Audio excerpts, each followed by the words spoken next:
Hello, everybody. This is Rogers Harrison. Excuse me, don't even know my name. Hello, everybody. This is Rogers Harrison welcoming you to the Sports Deep Dive Podcast. We take a look at sports in general. We look at teams and players and coaches and that type of thing. We don't really cover today's headlines. We look mostly in the past about where we are at.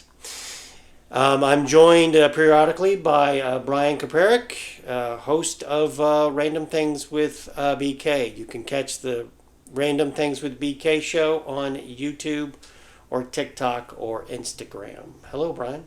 Hey, Rogers. How are you today? Did you have a good holiday break? I did. It was very enjoyable. Well, Brian, today we're going to... well, first of all, I want to remind everybody that the Sports Deep Dive podcast is commercial free. We provide that service so you can get in, listen to the podcast, and then be on with your day. All right, so today we're gonna start a series called the Sports and Media, and we'll do this part of this series every so often within the coming months. Today we're going to look at the NCAA and the media. And this one, big one, is a whopper. Now, Brian, I have a question for you. We're going to go back to history class. Do you remember the Sherman Antitrust Act? I do not. Okay, here we go.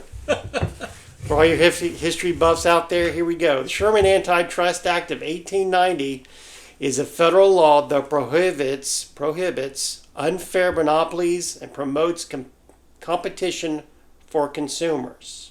Got that? Got it. The Sherman Act's purpose is to protect the public by ensuring the competition is not unfairly destroyed.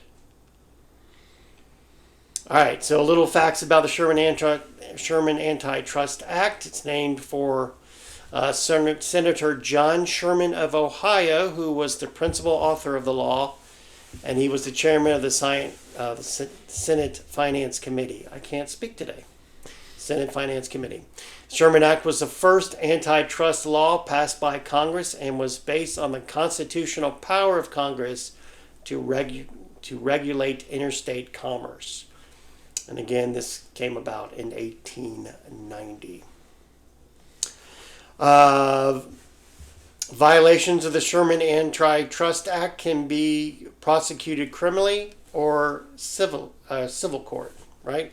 Criminal violations can result in up to 10 years in prison and a fine up to $1 million for individuals or $100 million for corporations. Ooh. Yeah. The Sherman Antitrust Act was the first antitrust law passed by Congress, as I mentioned before, and was based on the constitutional power of the Congress to regulate interstate commerce. And I said that again because I want you to know it. All right. So that was 1890. You know, life goes on, and we go almost 100 years later. Almost. Sherman Antitrust Act is relevant to the NCAA and television contracts because the Supreme Court ruled in NCAA versus Board of Regents at the University of Oklahoma back in 1984. Okay. All right, you ready now? All right, so the NCAA's plan was to restrict the number of televised college football games, and the Board of Regents at Oklahoma said, well, that's no, you can't do that. That's essentially deeming the control our television rights an illegal restraint of trade.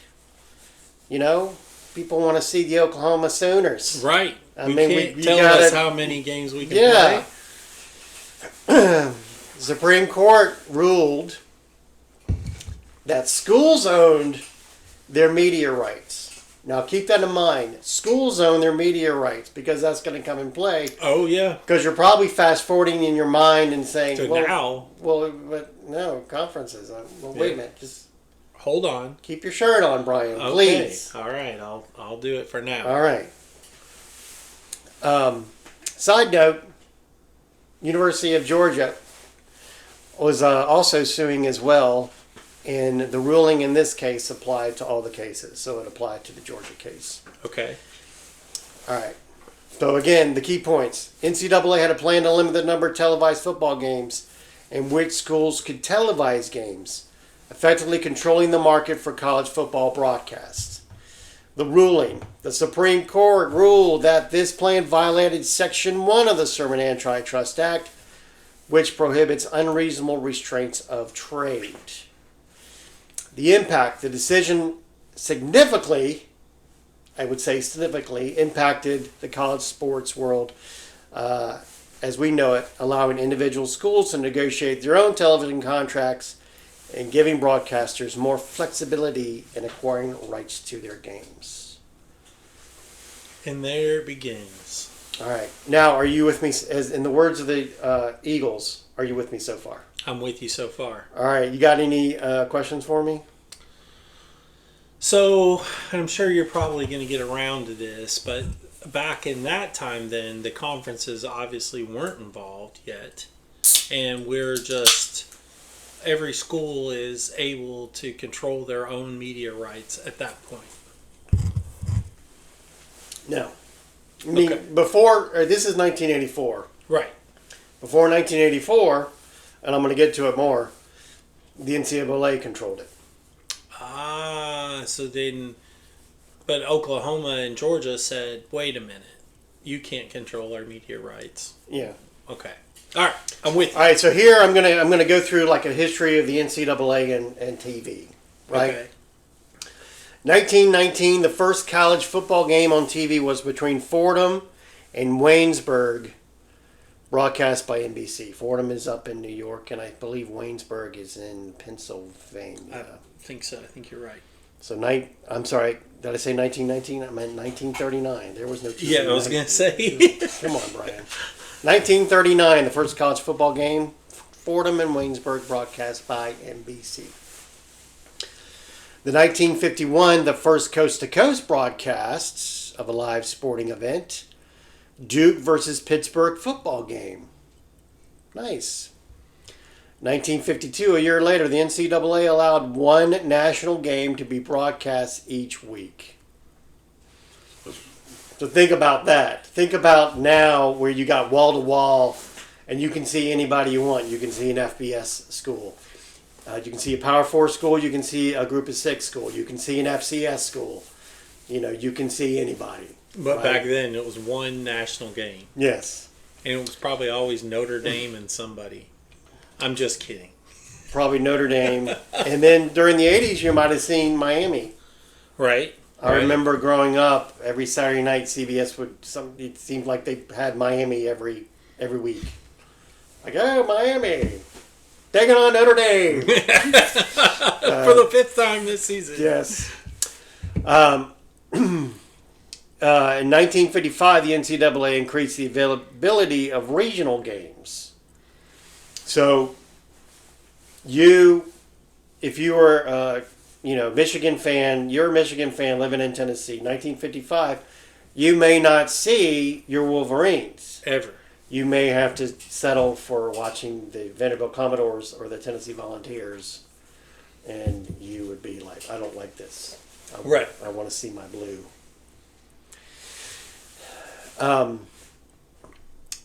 1984, we talked about a ruling to declare the NCAA's television restrictions illegal. We talked about that, the Oklahoma case.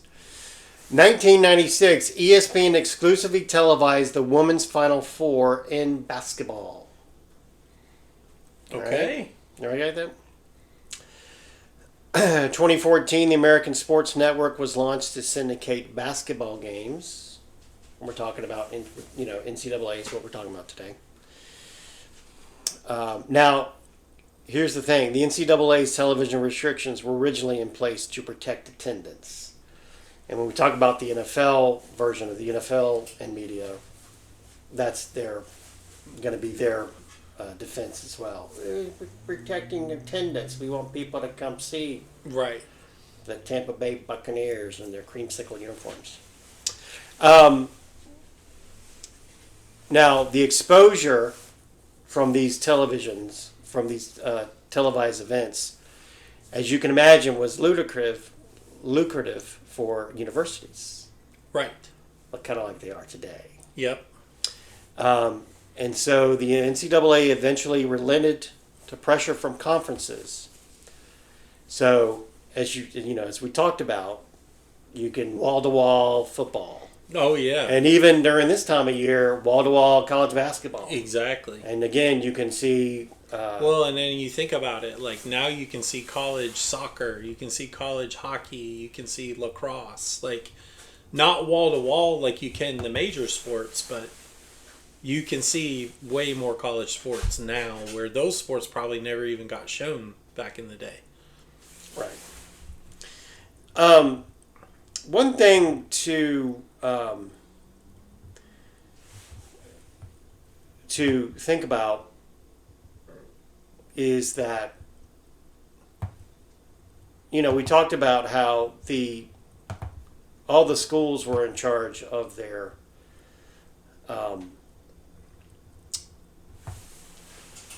all these schools were in charge of their individual deals, right? Mm-hmm. But, it's a pain to have to go out and find your individual deals. Well, and it's tough on the media companies as well, right? Yeah. To make a deal with how many schools are out there? Could you imagine if they were making individual deals today? Well, and the thing about it is like, all right, so let's take two schools in a conference. Let's take the Vanderbilt Commodores and the Tennessee Volunteers. Right. So, let's say that the Tennessee Volunteers go to CBS and say, we want you to televise all our games. And CBS says, great. And then Vanderbilt goes to CBS and says, we want you to televise our games. And they're like, no, we don't need you. We got Tennessee. Right.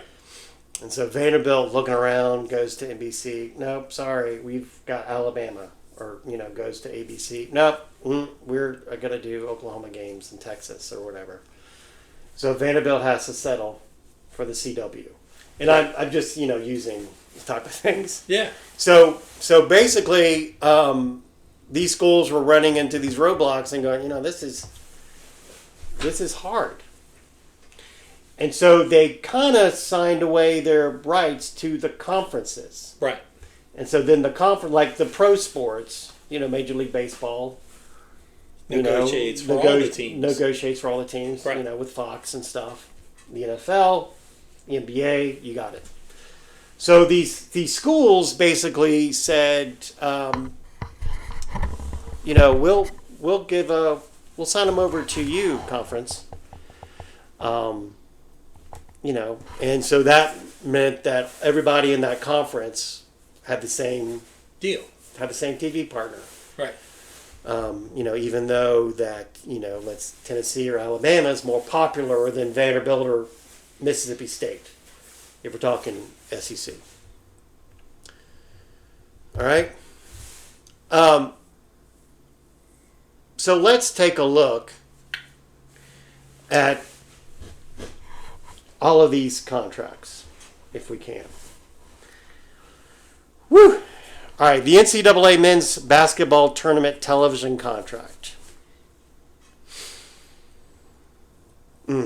Now, the schools signing their media rights over to their conferences is football.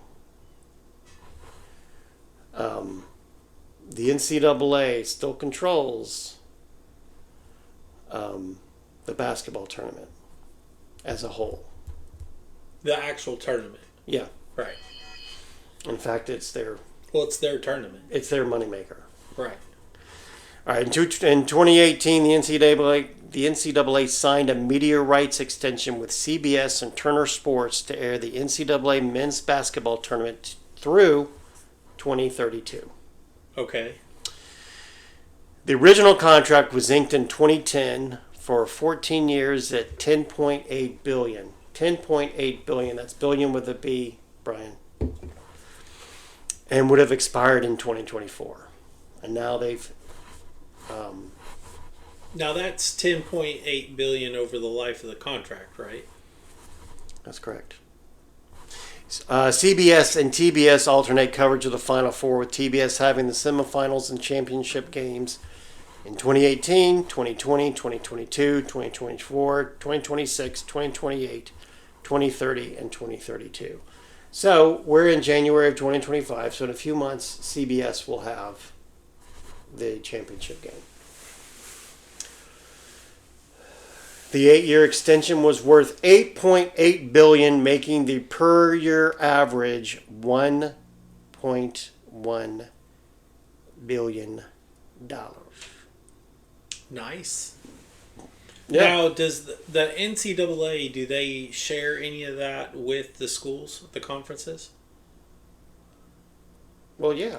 That's what I thought. Yeah. Yeah. But they're still making a boatload off of it. Yeah. Yeah. And I think, I'm not in the know at CBS Sports because they won't return my phone calls. I can't imagine why. But this is the reason why they went out to, I call Turner. I think officially they're called Warner Brothers Discovery Sports or TNT Sports to help with the coverage. That way they could help with the bill, right, so to speak. Right. All right, the NCAA television contract for women's basketball and other sports. You ready? Ready. In January 2024, the NCAA signed a new 8-year deal totaling $115 million annually for 40 NCAA championships, 21 women events, and 19 men events. So remember how I told you that football was handled by the conference and NCAA handled everything else? Well, this is it.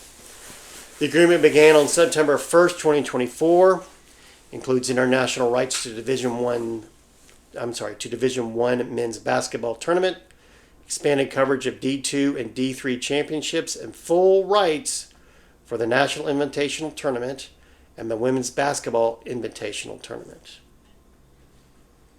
So what that means is you could be in China and you could be seeing the NCAA basketball tournament, both men and women's. So it goes around the world. It's pretty nice. Yes. All right. So the network also guarantees in Division I women's basketball, women's volleyball, and women's gymnastics championships will air on ABC, with more exposure granted to both softball and baseball championships as well. I don't know if you remember, but this past, we saw a lot of that on ABC. We saw Oklahoma. Which I actually liked. Yeah. Yeah, it was nice. 10 selection shows will also be distributed on ESPN networks. 11 more championships in this package than the last one that they signed. And so this is more approximately lucrative than the last contract. And I think you're starting to see, because you're starting to see a boom in women's sports. Right. And, before it was, CBS and Warner Brothers Discovery Sports or TNT Sports will do the men's. And, you can have women's, who cares? But now people do care. Now they want it. There have been some great athletes that have made the NCAA, that have risen to the level for the NCAA women's. There's Rebecca Lobo from the past, and more present. There's Caitlin Clark, who people wanted to watch and see. Right. And that also goes down to women's soccer, women's volleyball. And that also goes down to the other men's sports, like men's soccer, like you mentioned, and men's tennis and other things. All right. College football playoff television contract. You ready for these numbers? Ooh. ESPN signed a 12-year contract with the college football playoff at its inception, and allowing it to air 2 semifinal games and the title game. So that was when it was, 4. This deal was worth $5.64 billion and was an average of $470 million annually. In March of 2024, the CFP, ESPN, and the 10 FBS conferences because at that point there were 10. Right. Whoopsie. Announced they agreed to a 6-year, $7.8 billion extension that keeps the conference football playoff on ESPN through the 2031 playoff. So that's where we are now. 6-year, $7.8 billion. Right? Yeah? That's just chump change to you. Right. Brian Colbert, no problem. media No star. problem. Yeah, that's what it is. Holy moly. Yep. That's so basically a little over $1 billion a year. Yeah. They're raking it in. And that, and and keep in mind, as we were talking about, that is a separate contract from the regular season media money. Yes, you're right. That's So they're already getting fat off of their regular media contract. And now they're getting double fat because of the CFP playoffs. right. And I was and I do want to say and I do want to do a shout out to Business College Sports, who are providing me with a lot of this information. So a shout out to Business College Sports. Very cool. And I wanted to, because if they're listening, they're like, Wait a minute. That sounds familiar. What's going on with that one? But, all right, so Business College Sports, I appreciate you. I love you. Please don't sue me. All right. Are you ready for the conference television contracts? Bring it. Now, this is for these numbers I'm about to give you, or do not, because we've already talked about, the college football playoff numbers do not include those, and the NCAA men's basketball tournament payouts. So get that out of your mind. You ready? Ready. Big 12.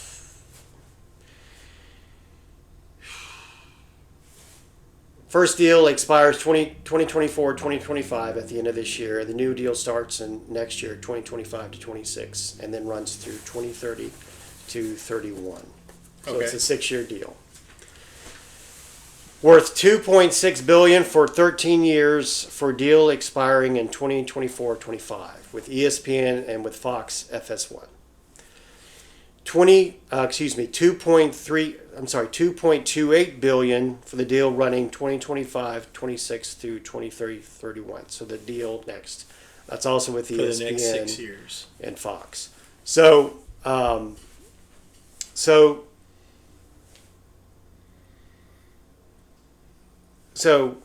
2.6 billion, 13 years was the previous deal.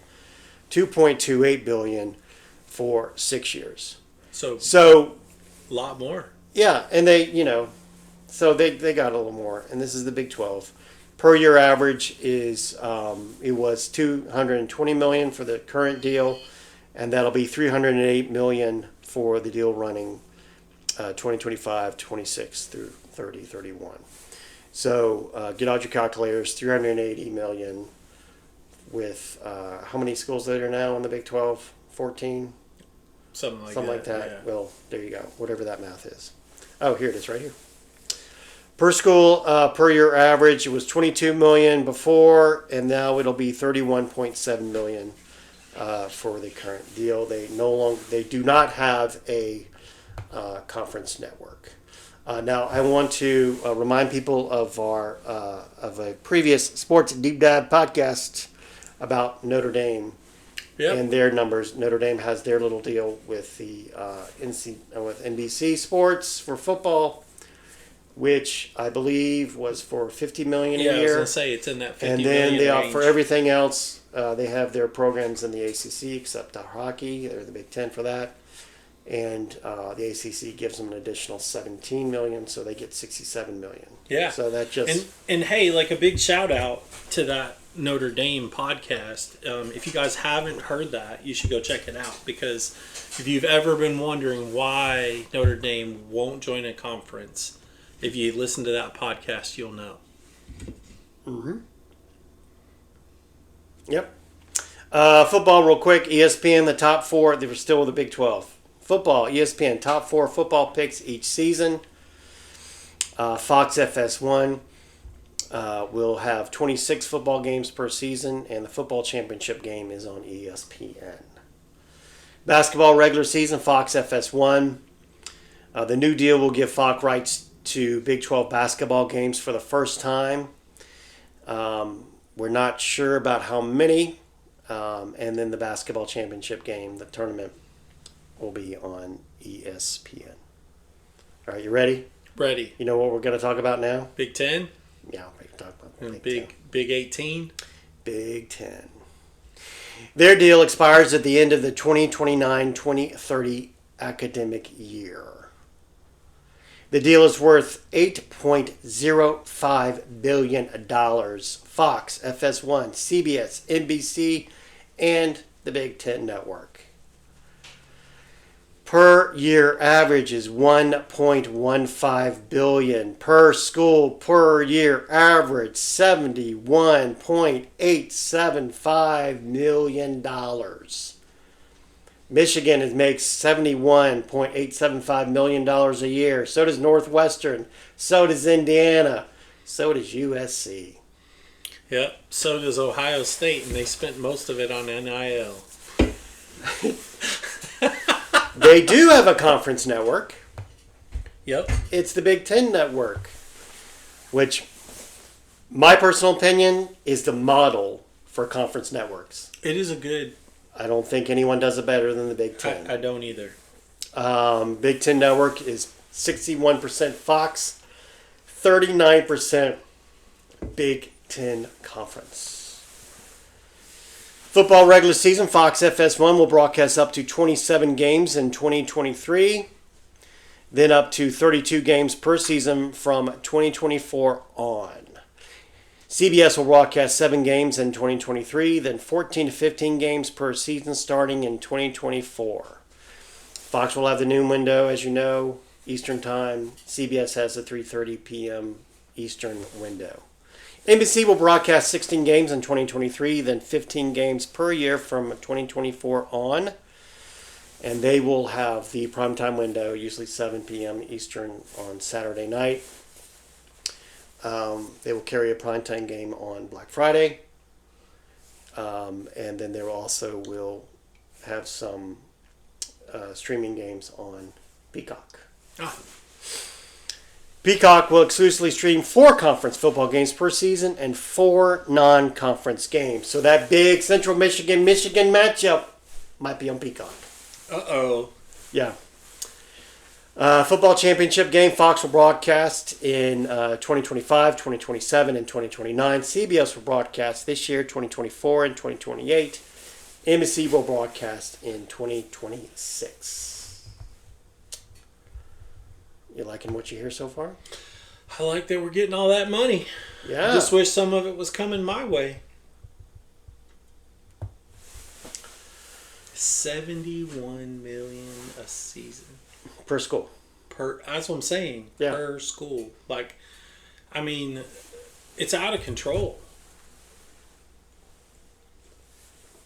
You're just jealous that you're getting the same amount that Northwestern's getting in Nebraska. You know, actually not. I think it's good that that all the schools get the same money from that.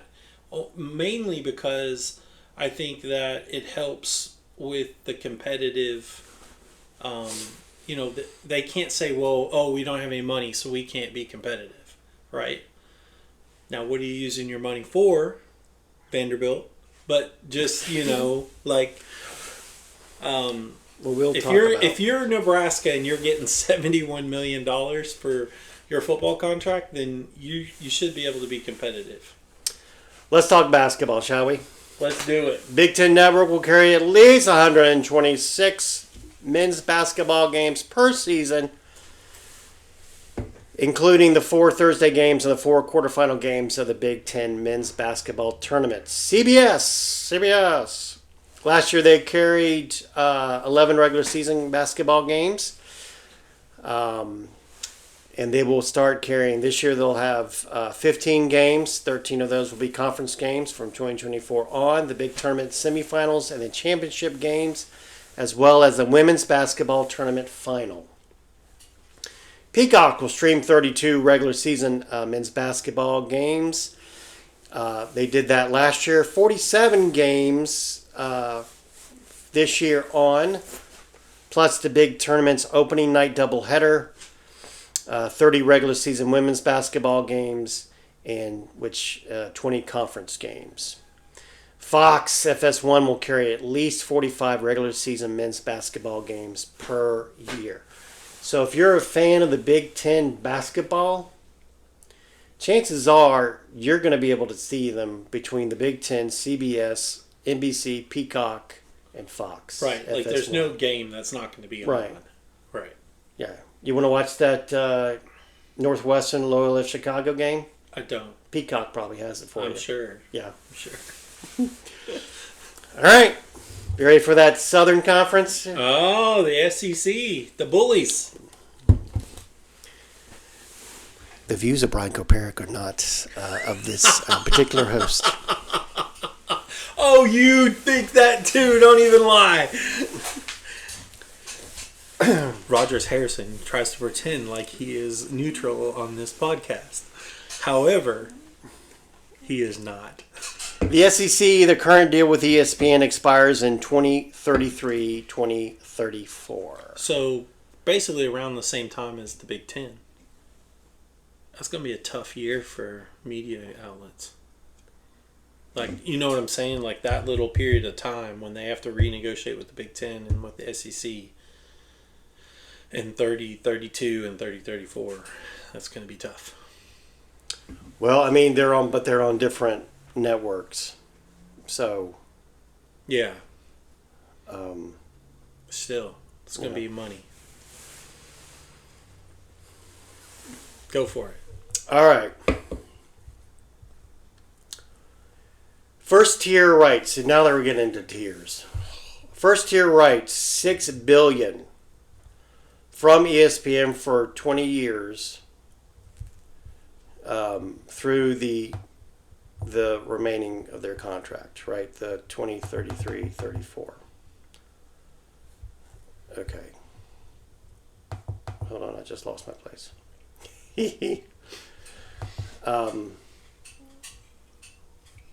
Second tier rights, also on ESPN, $300 million a year, ABC, for ESPN and ABC. I mean, I don't even know why they say first tier, second tier. So our Sports Business Journal puts the total per year average of $355 million. $740 million for the 2024 through the 2033-34 year. So $740 million for their current contract, and the per school per average. So they went from when they were on CBS and ESPN, it was $14.6 million per school, right? Guess what it is now? 30. $68.75 million. Their current deal, which is through 2033 to 34. Their current network is the SEC network, which is entirely owned by ESPN. Disney, the controlling stakeholder, has 80%. Hearst owns the remaining 20%. So it's not entirely owned by pretty much Disney, but yeah, 20% for Hearst. I don't know what Hearst is going to say. Oh, no, we don't want you to air that Vanderbilt game. You're not on the SEC network. Hearst is just collecting checks. You're not going to do it. Football championship game is on ABC, ESPN Plus. Rights to stream one non-conference football game per SEC school each season. I don't want you to miss the fact that we went from 14.6 million Right. a school when To CBS 60. and to 68.75 million, and you'll be happy to know that is less than what your Big Ten schools have. Oh, I did the math. Yeah. Not a lot, but we're getting a couple 3 million. Basketball regular season, ESPN, ABC, 8 marquee SEC men's basketball games will be on ESPN or ABC. ESPN will have every SEC men's basketball game to air across ESPN or on ABC. ESPN Plus has the rights to stream 2 non-conference men's basketball games per SEC school each season. So, and they're probably going to pick, Alabama versus Alabama A&M. Right. Stuff like that. All right, we're getting ready for the ACC, which stands for the Atlantic Coast Conference, but I think should stand for the All Coast Conference. But that's just me. Their deal expires in 2036. First tier rights, $4.8 billion paid by ESPN, and that is for 20 years. Sub-license rights, the CW network through 2026 through then 2027. Per year average is $240 million, and per school per year average is $17.1 million for that. Okay. Conference network is the ACC network, wholly owned by ESPN. So no Hearst on this thing. Owned by ESPN. ESPN for the football regular season.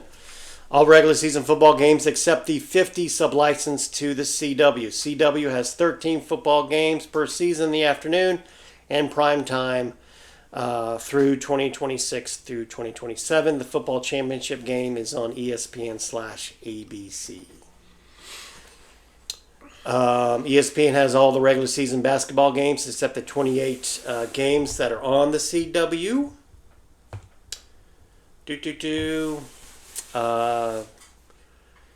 CW will also have Saturday afternoon men's and women's basketball games, and the women on Sunday afternoons.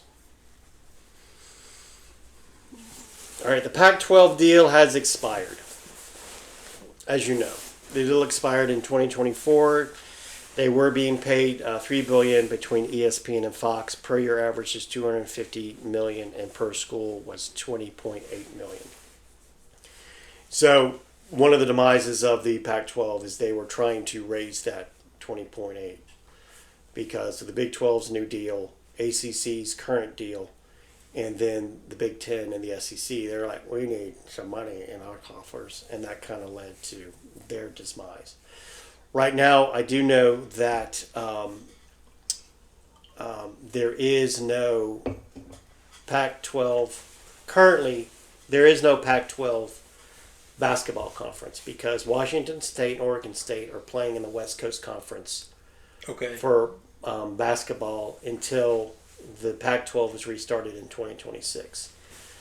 The CW signed a deal this past fall, and I think they're going to do it again next fall to air all home games of Washington State and Oregon State. Kind of like the same deal that NBC has with Notre Dame, all home games, right? Gotcha. And so with their current ACC deal, this past fall you might see a game at 1:30 Eastern between ACC schools, and then at 4:30 Eastern you might see an Oregon State or a Washington State home game. Gotcha. Or that type of thing, right? So that basically is everything in a nutshell. That is a sports deep dive into the NCAA and the media. Right. And so just to, be clear to everybody, there's the football contracts, which are separate and are completely controlled by the conferences. Right. And then there's the NCAA basketball tournament, mostly the men, that the NCAA controls, and the NCAA also controls The women. all the women, and they also control all the other sports except for the football. That is why, and I should say this, and I'm talking about, when I say football, I'm talking about the FBS level.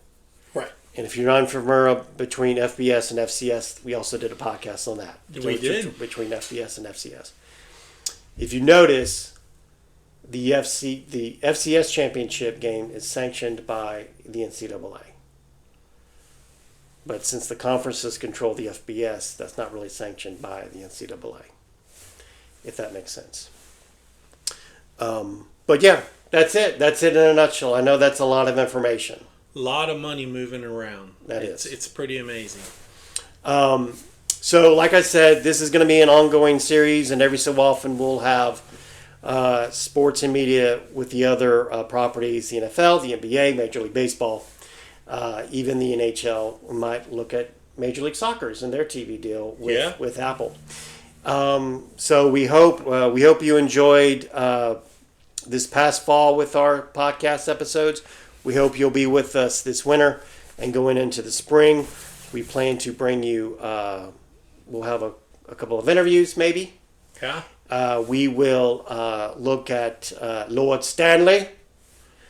If you don't know that, that is a hockey reference. We'll also take a look at some baseball sports deep dive stuff, as well as some soccer. So that's it for me. Brian, do you want to plug your YouTube channel? Yeah, just one more time. If you're looking for something, you're scrolling, flipping, go to Random Things with BK on YouTube, or Instagram or TikTok. And we have a lot of great how-to and tool information videos thus far. We're going to have some outside cooking videos coming up as it maybe warms up here in Tennessee. And we're going to be doing some projects. So hoping to have a really good 2025 with Random Things with BK. Thank you, Rogers, for letting me plug that here on Sports Deep Dive. And we look forward to talking to you guys again next week. All right. Look for Random Things with BK on YouTube. And for the Sports Deep Dive podcasts and the Podbean Network, I am Rogers Harrison. And so long, everyone.